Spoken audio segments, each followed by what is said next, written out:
बिस्मिल्लाहिर्रहमानिर्रहीम। अस्सलाम वालेकुम। मेरा नाम है जुबैद इकबाल और आप देख रहे हैं जे तक। आज की वीडियो जिस टॉपिक पे मैं लेकर आया हूँ वो टॉपिक है UX UI designing. UI UX designing होती क्या बेसिकली। अच्छा, इस वीडियो को मैंने 3 पार्ट्स में डिवाइड किया है। पहला है what is UX UI, second है हाउ टू लर्न, इसको कैसे सीखें, तीसरा है कि अर्निंग कितनी इससे हो सकती है गिग्स के ज़रिए, फ्रीलांसिंग के ज़रिए, और दूसरा ये कि आपको सैलरीज कितनी ऑफ़र हो सकती हैं इसके स्किल के बाद। क्योंकि यही बेसिक रीज़न होता है ना हमारा किसी भी चीज़ को सीखने के लिए। तो डेफिनेशन है इसकी जो यूएक्स की वो है user experience. User experience is the overall impression and satisfaction user gain from interacting with the product और सर्विसेज। ठीक है, अब मैं आपको बताता हूँ कैसे। जैसे कोई चीज़ भी आप ख़रीदते हैं ना, कोई भी चीज़ या कोई वेबसाइट है, तो उस वेबसाइट पे आप जाते हैं कोई चीज़ बाय करने के लिए, तो वो लॉगिन से लेकर एंड तक जब तक आप वो चीज़ परचेज़ नहीं कर लेते तो कोई रुकावट आए बगैर हर चीज़ स्मूथली होती है और आपको किसी से पूछना नहीं पड़ता। सामने आपके जो बटन्स आते हैं वो वही एक्शन करते हैं जो आप उनको जिन पे क्लिक करते हैं। ये नहीं होता कि आप क्लिक किसी पे करते हैं तो आता कोई और है या किसी बटन की जगह कोई बटन लगा हुआ है। तो आपका ओवरऑल एक्सपीरियंस जो रहता है ना, इसको कहते हैं यूएक्स। यूएक्स डिज़ाइनर होता है। अब मैं इसकी मिसाल आपको एक प्रोडक्ट से देता हूँ। ये एप्पल का माउस है, मैजिक 2। ठीक है, अब इसका ये वाला हिस्सा जो है ये फ्रंट लुक है इसकी और ये बैक है। अब इन्होंने इसकी चार्जिंग केबल पोर्ट जो है ना बैक साइड पे या फ्रंट पे या राइट लेफ्ट पे देने की बजाय नीचे दी हुई है, जहाँ से आपने माउस को यूज़ करना होता है। अगर काम करने के दौरान जो है ना आपका माउस चार्जिंग लो कर जाता, तो आप कैसे इसको चार्ज करेंगे? आपको बंद करना पड़ेगा, काम रोक के इसको चार्जिंग पे लगाना पड़ेगा। तो ये एक बैड एक्सपीरियंस है। ये मैंने प्रोडक्ट के हिसाब से बताया। इसी तरह जो वेबसाइट्स और जो स्टोर्स होते हैं उन पे जब इस तरह का एक्सपीरियंस आपको होता है तो वो बैड यूज़र एक्सपीरियंस होता है। तो जो आदमी इसको फिक्स करता है या एक्सपीरियंस को बेहतर बनाता है वही यूएक्स डिज़ाइनर होता है।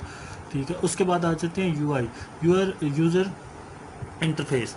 User interface is a visual and interactive part of a product and a system that user interact with to perform tasks and access features।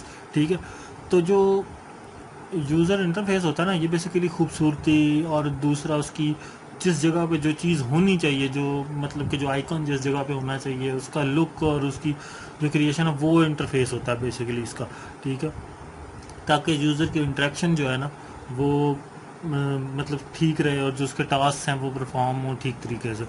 ये बेसिकली इनकी डेफिनेशन हो गई। अब इसके अंदर जैसे ये है यूआई। अब ये व्हाट्सएप का एक पेज मैं आपको दिखा रहा हूँ। ठीक है, मैंने किसी को मैसेज किया, मैसेज डिलीट कर दिया, लेकिन अभी तक डिलीटेड मैसेज आ रहा है। मैं उसे शो ही नहीं कराना चाह रहा था कि ये मैसेज डिलीट। तो ये एक इसका इंटरफेस का इशू है।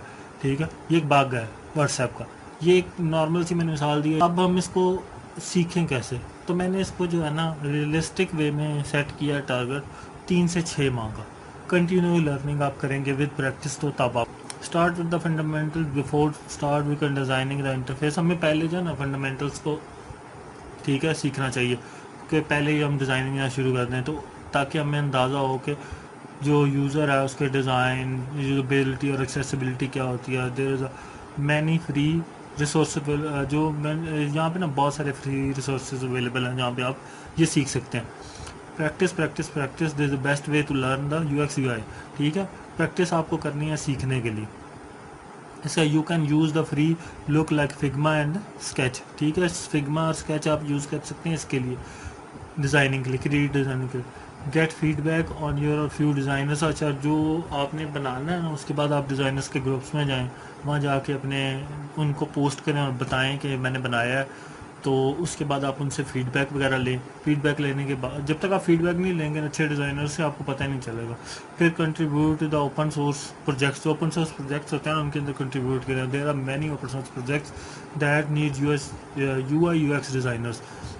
This is the great way to get real world experience and build portfolio. आपको पोर्टफोलियो बिल्ड करने के लिए जब आपको कोई आप खुद से सीख रहे हैं ना, तो आपके पास कोई इंटर्नशिप नहीं है, तो इंटर्नशिप करने के लिए आपके लिए ओपन सोर्स बेस्ट जगह है जहाँ पे आप ओपन सोर्स प्रोडक्ट को पकड़ें, जिनके अंदर UI UX की ज़रूरत है, और आप रियल वर्ल्ड के जो एक्सपीरियंस है ना उसको गेन कर सकते हैं वहाँ से, और आपका पोर्टफोलियो भी जो है ना बिल्ट होता है। फिर इसके बाद आपने कॉन्फ्रेंसेस और मीटअप्स को नहीं छोड़ना।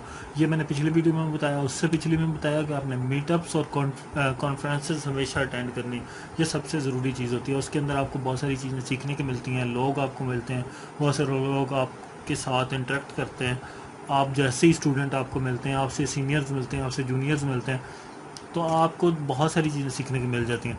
These events are great to meet designers. वो सेम चीज़ है। Here are some free websites भी, और कुछ फ्री वेबसाइट्स भी इसके अंदर मैंने डाली हैं, और सेरा वैली है, ठीक है। उसके बाद बहुत सारे डिज़ाइन आपको यहाँ पे मिल जाते हैं। UDA सिटी, उसके बाद है रेंडा, ये लिंक्डइन की है, ठीक है, लर्निंग के लिए, ये लिंक्डइन वालों की तरफ से है। फ्री कोड कैंप है, उसके बाद डिज़ाइन लैब है। ये सारी वेबसाइट्स जो है ना आपके काम आएंगी, फ्री हैं, सब पे कुछ ना कुछ फ्री पड़ा है, सबको आप कंबाइन करके लर्निंग के लिए इस्तेमाल कर सकते हैं, ठीक है। बाद आपको डिसिप्लिन रहना है, परसिस्टेंट रहना है, ठीक है। उसके बाद आपको प्रैक्टिसिंग में हमेशा जो है ना की प्रैक्टिसिंग इसके अंदर आपको अगर सीखना है कुछ तो, ठीक है। बी क्रिएटिव, आपको क्रिएटिविटी नहीं छोड़नी और डरना नहीं है। आपको गलत डिज़ाइन भी बनाते हैं तो कोई बात नहीं, आप उसके बाद ही ठीक बनाएंगे, पहली बार कुछ भी परफेक्ट नहीं होता। बी ओपन टू फीडबैक लें, फेसबुक पे पोस्ट करें, ग्रुप्स में जाके पोस्ट करें जो डिज़ाइनर्स के होते हैं, वहाँ से फीडबैक लें, फिर मीटअप्स में जाएँ, वहाँ अपने डिज़ाइन दिखाएँ, ठीक है। बहुत सारी चीज़ें होती हैं। इसके बाद लास्ट एंड पे आते हैं सैलरी पे। सैलरी क्या होती है, ठीक है।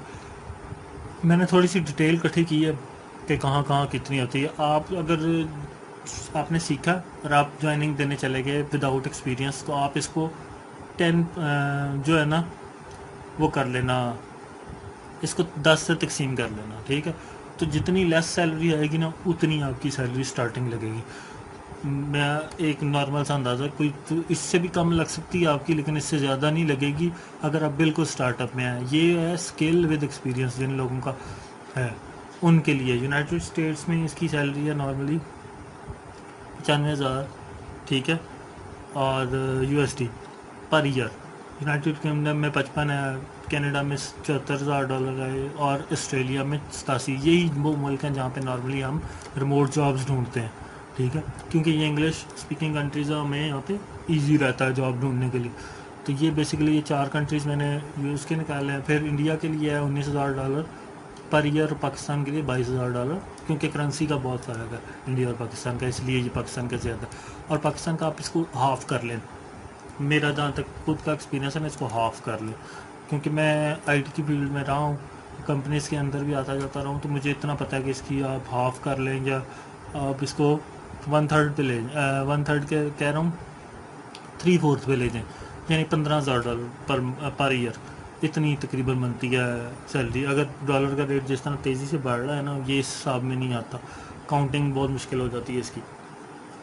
आप समझ लें कि 1-1.5 लाख रुपया पर मंथ एक्सपीरियंस्ड आदमी ले लेता है UX UI डिज़ाइनिंग का, और उसको साथ छोटे छोटे फ्रीलांसिंग के भी प्रोजेक्ट मिल जाते हैं, तो इसलिए वो अच्छी खासी अर्निंग कर लेता है इस पर। तो ये थी आज की वीडियो। कमेंट करें, मुझे बताएं, मेरी भी इस्लाह करें। अगर वीडियो पसंद आए तो प्लीज़ लाइक शेयर भी ज़रूर कीजिएगा, चैनल को सब्सक्राइब ज़रूर कीजिएगा। शुक्रिया।